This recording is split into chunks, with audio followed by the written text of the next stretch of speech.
todas as apresentações eram no Silva Prado? No Silva Prado. Acho que a única vez que nós fomos para fora foi em São José dos Campos. Eu não me lembro de ter sido Morte Severina em outro lugar. Outras peças sim, foram no antigo Trianon, né, no Elvira e por aí afora.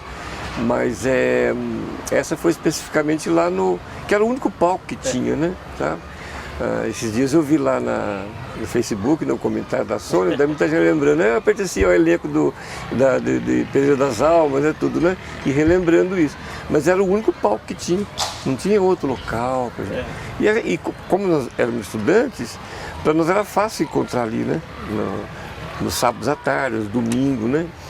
E o senhor falou do João Cabral de Melo Neto, que era o Morte e Vida Severina. Falou do Chico Buarque, da adaptação.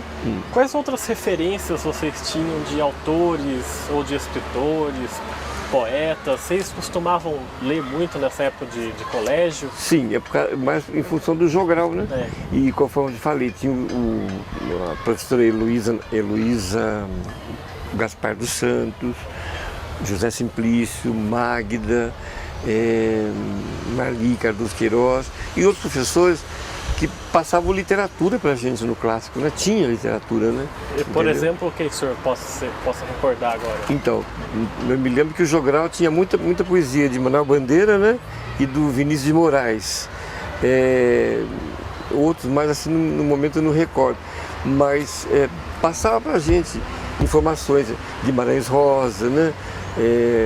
Enfim, vários autores que na época estavam fazendo sucesso, apesar de ser um momento difícil, que eu falo de 64, a gente não tinha a menor noção disso, né? Mas e que risco ele estava correndo, né? Mas eram autores que eles influenciavam a gente na leitura, sabe? Então foi talvez esses exemplos que eles davam era mais proposital por ter chegado naquela época da Revolução e tudo exatamente, que eles falam que eram assim, meio malditos, né? Mas eram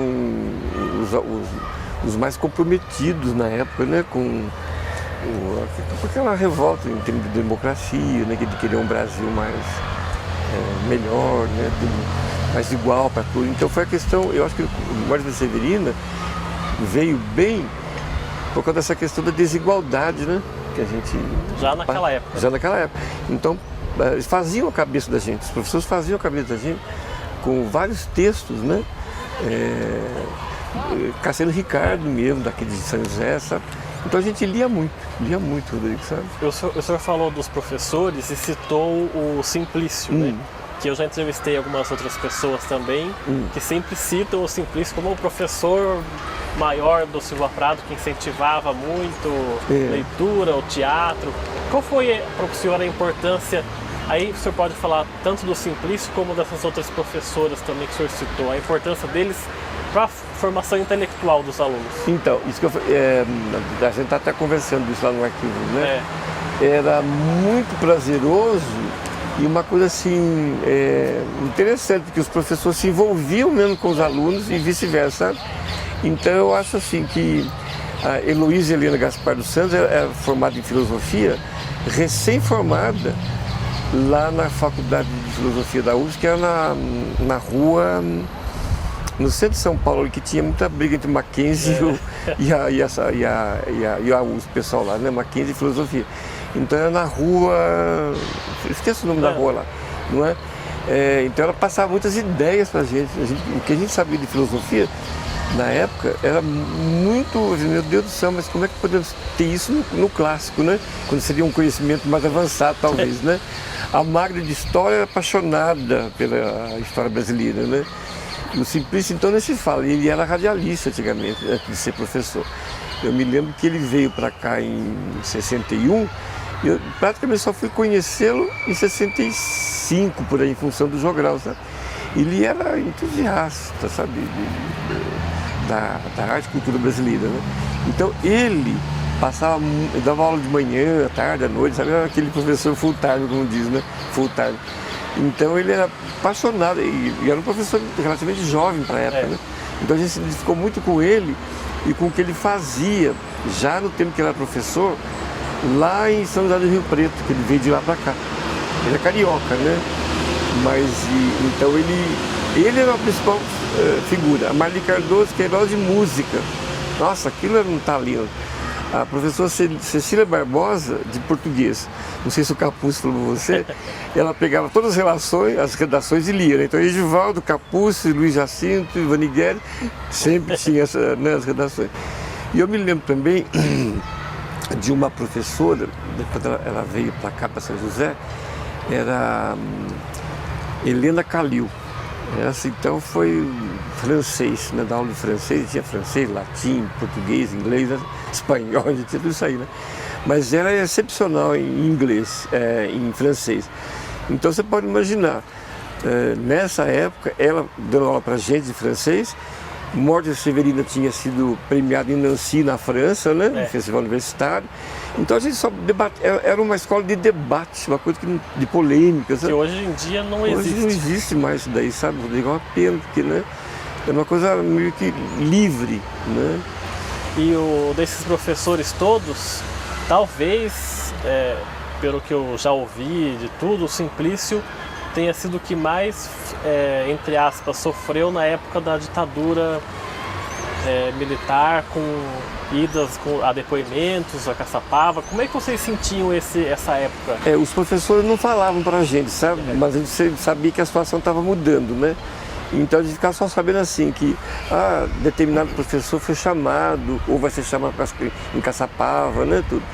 E nessa época eu já morava em Jacareí, o Tião conheceu muito ele, o general Zerbini, tinha sido caçado, tudo, né? Foi um dos únicos generais que não apoiou a ditadura. Exatamente. E a gente ia lá na antiga Papel Simão, que hoje é Fibre, né? Isso. Entrevistar, então ele perdia horas falando filosofia com a gente, sabe?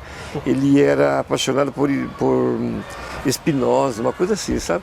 Então antes de pedir papel, pedir material para fazer as peças teatrais, tínhamos que ouvi-lo falar da paixão que ele tinha pela filosofia, sabe? Então juntou todo esse pessoal, que para nós foi muito importante, sabe? E outros mais, José Carlos Cruz era um excelente professor também. A diretora da escola, por incrível que pareça, a gente ficou sabendo, mas nossa, mas ela era prima do Gabeira, Fernando Gabeira. Então eu falei, pode fazer o que você quiser na escola. Então abriu para nós lá, façam teatro à vontade. Então, lá. E era muito amiga, muito colega do Simplício, então se identificavam muito, porque ambos eram do Rio, né? E a partir de qual momento vocês da escola aí sim tomaram ciência do que era aquela ditadura, aquela repressão? A partir de qual momento vocês tomaram consciência do que estavam vivendo ali? Eu acho que foi com a peça Eles Não Usam Black Tie. Do Guarnieri, né? Do Guarnieri. Essa chegou a ser censurada na época, tudo, né? Eles não usam Black Tie. Porque justamente falava de operários e de um que furava a greve, coisa e tal. Então essa foi a que mais começou a fazer cabeça. Então foi mais ou menos nessa época. Para você ter uma ideia da importância do Simplício, ele doou todos os livros dele para o museu, né? A dona Zélia me falou. E como ele morava aqui na Rameira Cabral, mas depois morou mais perto do Silva Prado ali, tanto que ele ia de chinelo da aula, coisa e tal. Mas era um professor assim, muito estimado por todos os alunos do magistério, porque dava umas aulas teatrais mesmo, sabe? A minha irmã, as amigas dela todas, daí eu lembro, nossa, como que você... Era um professor, assim, digamos, entre aspas, louco, né? Que ele, nossa, a direção ficava assim, meu Deus do céu, será que está correto dar esse tipo de aula, não sei o quê, né? Mas, enfim, por causa da ditadura, estava se instalando, né? Por volta de 66, 68, por aí, né? E o Simplício era negro? Negro, né? As pessoas diziam que ele era homossexual também. Havia esse comentário, né, do pessoal. E daí, como é que foi para organizar as próximas peças? O senhor falou do Eles Não Usam Black Tie, aí mais pra frente foi tomando corpo o teatro, as apresentações, ensaio? Antes dela teve o Pedreira das Almas, né? De Jorge Andrade, também é um tema difícil também. E nessa época o Simplício também tinha um programa na Rádio Clube, você vê como é que ele era... Dominava tudo. Polivalente, como diz, né? Então ele ficou muito, muito conhecido aí. Tanto do pessoal do Festival de FEMPO, Festival de Música e Poesia, depois ficou só Festival de Música, né? Todos os músicos já se reuniam em torno dele, pelo saber que ele tinha, sabe? Um saber imenso, né? Então havia uma grande influência dele, sim, sabe? Agora, quando nós ficamos sabendo a respeito de que a situação estava muito mudando, já com a morte de Severina, né? Mas com eles não usam black tie. Aí começamos já a caminhar sozinho. E já surgiu o Teja 2, já surgiu outros grupos fazendo teatro, né? E por influência, acredito eu, uma professora, ex-aluna do magistério, que era a Rita Pisteco, né? Ela começou a montar peças infantis todo final de ano, justo com as alunas do magistério, só para isso valorizou muito, né? Então todas as peças dela eram apresentadas várias vezes no final de ano, nas formaturas, tudo, né?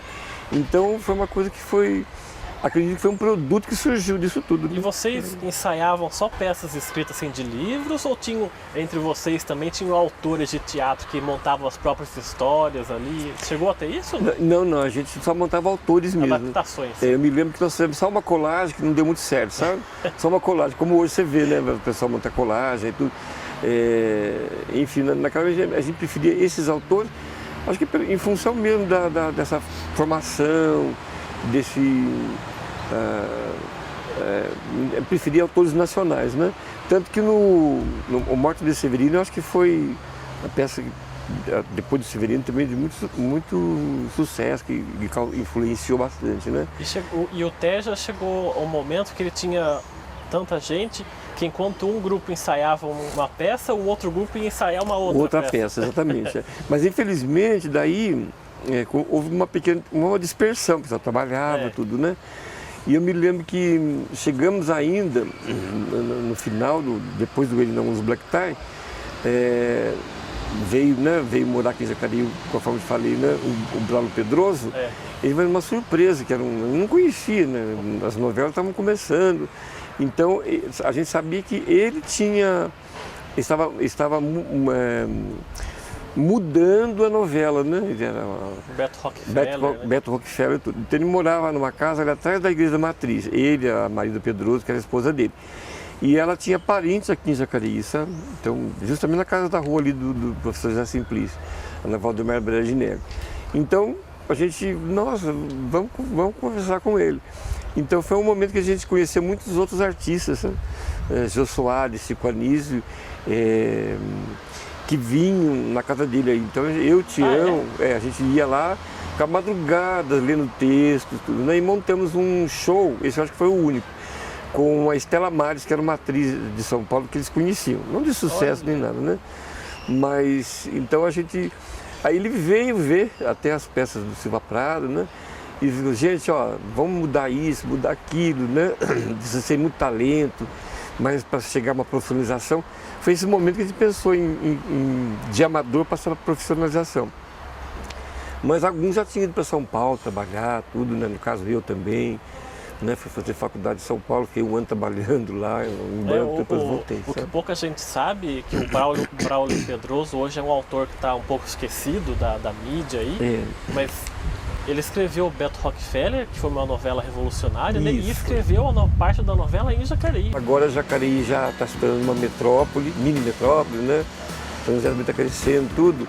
Então foi o momento que Jacareí, para ele, né? Na análise que ele fez da época, foi o momento em que Jacareí perdeu a sua inocência, sabe?